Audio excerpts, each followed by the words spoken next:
মা আমাদের শরীরে গঠন করেন, আর বাবা আমাদের জীবনটা গঠন করেন।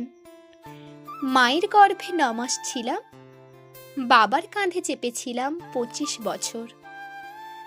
তবু কেন যেন বাবা সবসময় আড়ালেই থাকেন।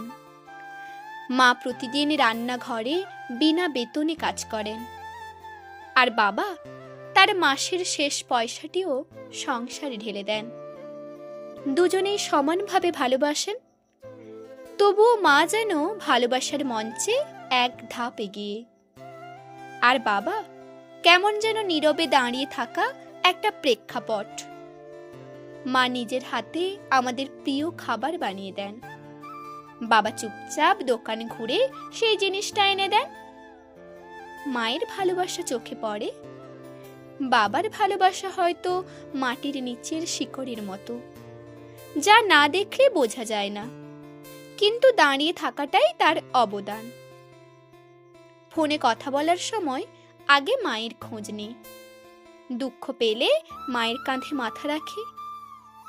বাবা তখন দরজার বাইরে দাঁড়িয়ে থাকেন, শুধু চোখে থাকেন, মনে হয় কিছু বলতে চান, কিন্তু বলেন না, যেন বলার অধিকারটাও কেমন হারিয়ে ফেলেছেন।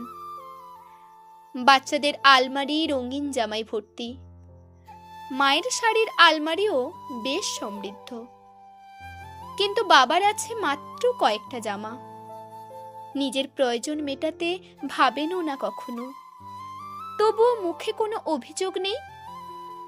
মায়ের গয়নার বাক্স ভর্তি সোনা রূপা, আর বাবার আঙুলে সেই একটাই আংটি যেটা তিনি বিয়ের সময় পরেছিলেন।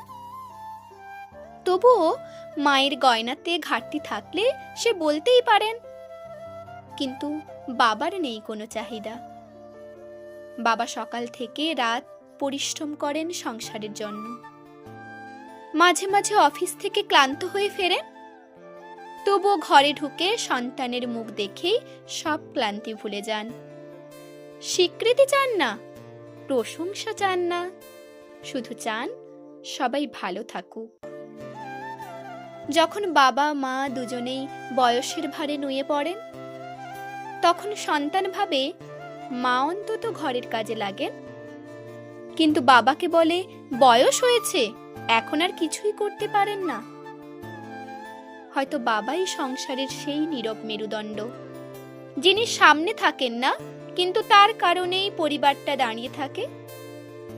তাই হয়তো বাবা পিছিয়ে থাকেন না, তিনি ইচ্ছে করেই সামনে আসেন না, কারণ তিনি জানেন তার ভালোবাসা প্রমাণ করতে হয় না।